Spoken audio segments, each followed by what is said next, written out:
Hello बच्चों, कैसे हैं आप लोग। आई होप कि आप लोग अच्छे होंगे और आप सबकी पढ़ाई भी अच्छी चल रही होगी।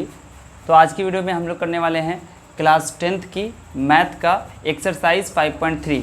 ठीक है, तो अभी जो हम लोग करने वाले हैं वो एनसीईआरटी की मैथ की बुक से करेंगे। तो ये जो एनसीईआरटी की मैथ है ये अभी हर एक बोर्ड में चलती है, सीबीएसई बोर्ड के साथ साथ जितने भी स्टेट बोर्ड हैं सभी में चलती है। ठीक है, तो ये जो वीडियो बन रही है ये सभी बच्चों के लिए बन रही है, वो हिंदी मीडियम से पढ़ रहे हो, इंग्लिश मीडियम से पढ़ रहे हो। ठीक है, तो जैसा कि आप सब जानते हैं कि अभी हम लोग करने वाले हैं 5.3 के क्वेश्चन नंबर 10 को। ठीक है, 1 से लेकर 9 तक की जो वीडियो है वो आप लोग को मिल जाएगी, प्लेलिस्ट में जाएगा, वहाँ पे सारी वीडियो आपको मिल जाएगी। एक एक सवाल की मैंने समझा दिया है, आप लोग उसको देख लीजिएगा। अगर आपने देख लिया है तो बहुत अच्छी बात है, नहीं देखा है तो देख लीजिएगा। ठीक है, पहले इस वीडियो को पूरा देखिएगा। ठीक है, और अगर वीडियो अच्छी लगती है तो आप अपने दोस्तों के साथ इसे शेयर ज़रूर कर दीजिएगा। ठीक है, और कमेंट करके अपना फीडबैक ज़रूर दिया कीजिए। ठीक है, चलिए तो क्वेश्चन नंबर 10 में क्या कहता है, क्वेश्चन पढ़ रहे हैं आप लोग अपनी किताब में भी देखिएगा। यहाँ पर हिंदी और इंग्लिश दोनों में मैं पढ़ूंगा। ठीक है, आपके सामने स्क्रीन पे शो हो रहा है, आप इसको भी देख सकते हैं। Show that A1 A2 AN ... form an AP where AN is defined as below. कह रहा है कि आपको ये दिखाना है, दर्शाना है कि यहाँ पर जो AN दिया गया है ना, इससे आपका जो है वो AP बन रहा है, यानी कि AN जो है वो दिया हुआ है आपका, और कह रहा है कि तब देख के बताइए, दिखाइए कि यहाँ पर जो है वो AP बन रहा है कि नहीं बन रहा है। ठीक है, तो AN क्या है, AN का यहाँ पर दिया हुआ है 3 + 4n। पहला क्वेश्चन देखिए, पहला क्वेश्चन क्या कह रहा है, यहाँ पर AN = 3 + 4n। ठीक है, तो यहाँ पर ये आपका AN दिया गया है। अब A1 अगर आपको निकालना है तो n की जगह हमने 1 डाला है, तो n की जगह 1 डालें तो यहाँ भी हमको 1 डालना पड़ेगा। ठीक है, तो क्या बन जाएगा 3 + 4 × 1, क्या बन जाएगा 3 + 4 यानी कि 7। ठीक है ना। अब A2 निकालो, A2 निकालोगे क्या होगा 3 + 4 × 2, 3 + 8 यानी कि 11। इसी तरीके से A3 निकालना होगा, तो हम कैसे निकालेंगे 3 + 4 × 3 यानी कि 3 + 12 यानी कि 15 हो गया। इसी तरीके से हम A4 निकालेंगे 3 + 4 × 4 यानी कि 3 + 16 यानी कि कितना हो गया 19। अब इसको क्या करो, पहला टर्म आपका 7 आ रहा है, दूसरा टर्म आपका 11 आ रहा है, तीसरा टर्म आपका 15 आ रहा है, चौथा 19 आ रहा है। इस तरीके से और भी टर्म हम निकाल सकते हैं, और भी पद हम लोग निकाल सकते हैं। तो अभी देखो कि ये AP में है कि नहीं है, तो कैसे पता करते हैं, तो हम A2 में से A1 को माइनस कर देते हैं। ठीक है, तो A2 - A1 निकालेंगे, क्या हो जाएगा 11 - 7 यानी कि 4 हो गया। उसी तरीके से हम A3 - A2 निकालेंगे, तो ये होगा 15 - 11 यानी कि 4।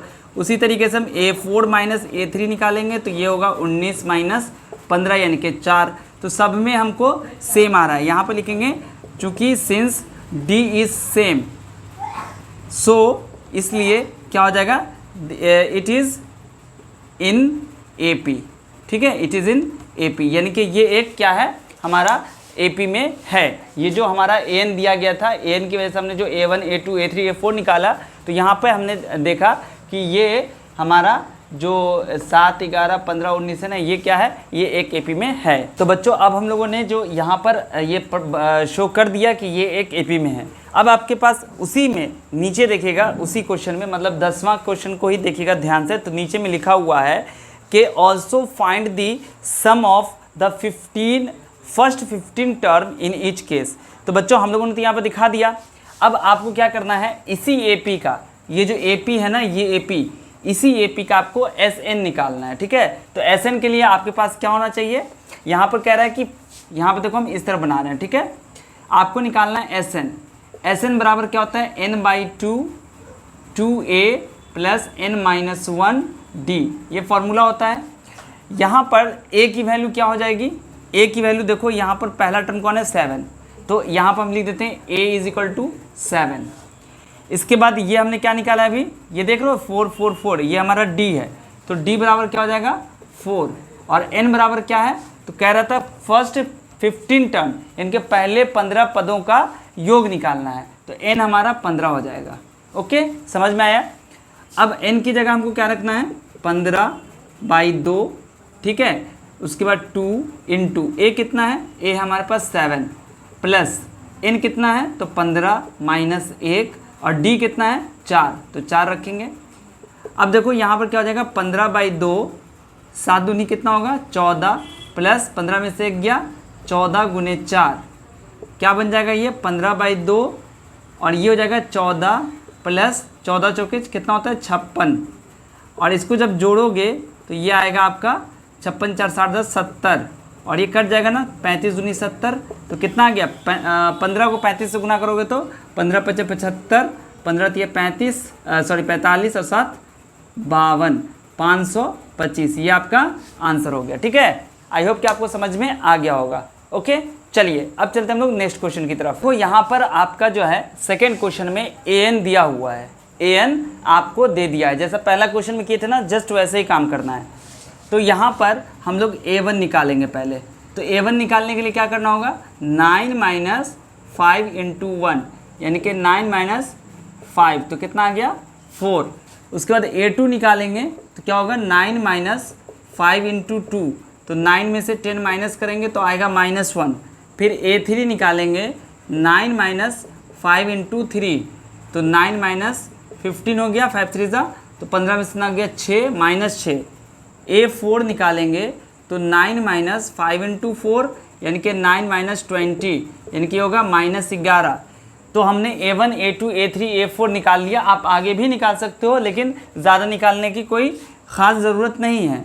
तो अब हम लोग देखेंगे कि ये AP में है कि नहीं है। तो हम लोग क्या करेंगे a2 में से a1 घटा के देखेंगे, तो -1 में से माइनस करेंगे किसको a1 को। a1 कितना है आपका 4, तो ये कितना हो जाएगा यहाँ पर माइनस माइनस प्लस, मतलब 4 + 1 5 होगा यहाँ पर। ठीक है ना, -5। इसके बाद हम a3 में से a2 घटा के देखेंगे, तो a3 की वैल्यू कितनी है -6, a2 की वैल्यू कितनी है -1। तो माइनस करना है आपको a2 को, a2 कितना है ये भी -1 है, तो यहाँ पर -1 लिखेंगे।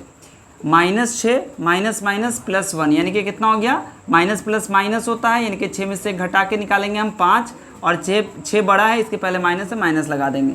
a4 में से a3 घटाएंगे, तो a4 कितना आपका -11, इसमें से माइनस करना आपको a3 कितना है -6, तो कितना हो जाएगा -11 माइनस +6, यहाँ भी माइनस होगा, 11 में से 6 गया 5, -5 हो गया। देखो हर एक केस में क्या हो रहा है -5 ही आ रहा है। तो यहाँ पर लिखेंगे हेयर कॉमन डिफरेंस, यानी कि सार्व अंतर। देखो कुछ भी लिख सकते हो, आपको आपकी मर्जी है। यहाँ पर लिखो here common difference is same, ठीक है, एवरी टाइम।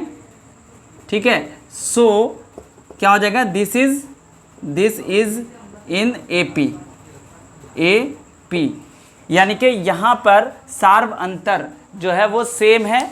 हर एक टाइम में हमें क्या मिल रहा है -5 ही आ रहा है। इसका मतलब कि ये एक AP में है, यहाँ पर AP बन रहा है। अब इसके बाद कह रहा है कि अगर AP बन रहा है तो आपको क्या निकालना है सम ऑफ फर्स्ट 15 टर्म्स, यानी कि 15 पदों का योग भी निकालना है, पहले 15 पदों का। तो हम लोग क्या करेंगे यहाँ पर निकालेंगे SN। ठीक है, तो SN के लिए क्या फॉर्मूला है आपके पास n/2 2a plus n-1 × d, ये फॉर्मूला है आपके पास। तो यहाँ पर देखो a कितना है, पहला टर्म आपका कौन हो गया, देखो यहाँ पर AP लिख ही लेते हैं हम। पहला टर्म आपका 4 हो गया, -1 -6 -11, तो a आपके पास कितना हो गया 4, तो यहाँ लिख लेते हैं a = 4। d कितना हो गया, तो d तो यही होगा ना a2 में से a1 जो घटाए हो, या a3 में से a2 जो घटाए हो, तो यही तो -5 आपका d हो गया, तो d आपका -5 होगा। इसके बाद आपको n की वैल्यू क्या है, तो n कहा जा रहा है पहले 15 पदों का, पहले 15 टर्म्स का, तो n बराबर हो जाएगा आपको यहाँ पर लिखना है 15। ओके, अब आपको वैल्यूज पुट कर देनी है यहाँ पे, आपका आंसर आ जाएगा। तो n/2 का मतलब 15/2, 2 × a कितना है 4, प्लस n कितना है यहाँ पर 15 - 1, और d की वैल्यू तो -5 है ना, तो -5 ऐसे लिखेंगे। ठीक है, और यहाँ पर हम लोग ये वाला ब्रैकेट लगाएंगे। अब क्या होगा 15/2, 4 दूनी 8, प्लस 15 में से 1 जाएगा तो 14 गुने -5, कितना हो जाएगा बच्चों 15/2, ये हो जाएगा 8, 14 × 5 = 70, यानी कि -70, तो ये बन जाएगा आपका 15/2 × 70 में से 8 जाएगा 62। अब क्या करोगे, इसको काट दोगे, 31 दूनी 62 होता है।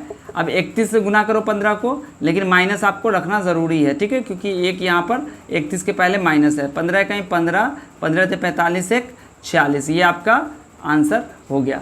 तो आई होप कि आपको जो मैंने समझाया ये आपको अच्छे से समझ में आ गया होगा, ठीक है। आपको फिर से मैं एक बार रिकॉल करा देता हूँ, सारा के सारा स्टेप रिवाइज करा देता हूँ। an आपको दिया गया है, आपको क्या करना है 1 2 3 4 n की जगह आपको डालना है, और यहाँ n की जगह जब डालोगे तो आपको 1 2 3 4 a1 a2 a3 a4 4 values आ जाएगी। अब आपको a2 में से a1 घटा के d निकाल लेना है, फिर a3 में से a2 घटाना है, फिर a4 में से a3 घटाना है, और देखना है कि ये सेम आ रहा है कि नहीं आ रहा है। अगर ये सेम आएगा तो आपको समझना है कि ये AP में है, और जब आप सेम आएगा तो आपने कह दिया कि AP में है, उसके बाद आपको फर्स्ट 15 टर्म्स निकाल लेना है। किस फॉर्मूले से? इस फॉर्मूले से, SN वाले फॉर्मूले से, और आपको निकालने के बाद वही आपका आंसर हो जाएगा, ठीक है। तो आई होप कि आपको बहुत अच्छे समझ में आ गया होगा। और अगर आपको कहीं भी कोई दिक्कत अगर होगी, अभी भी अगर बाकी रह गई होगी कोई दिक्कत, तो आप कमेंट में ज़रूर बोल दीजिएगा। मैं नेक्स्ट वीडियो में इसका ख्याल रखूँगा कि आपके उस डाउट को भी मैं कवर कर दूँ, ठीक है। या आप मुझे फेसबुक इंस्टाग्राम पर फॉलो कर लीजिए, वहाँ पर भी आप मुझसे डाउट पूछ सकते हैं, ठीक है। चलिए मिलता हूँ फिर आपसे अगली वीडियो में। अगर आपने वीडियो को लाइक नहीं किया है, सब्सक्राइब नहीं किया चैनल को, तो लाइक और सब्सक्राइब कर दीजिए चैनल को भी, और लाइक कर दीजिए वीडियो को। मिलता हूँ फिर आपसे अगली वीडियो में, तब तक आप सब अपना ध्यान रखिए। वीडियो देखने के लिए आप सभी बच्चों का बहुत बहुत शुक्रिया।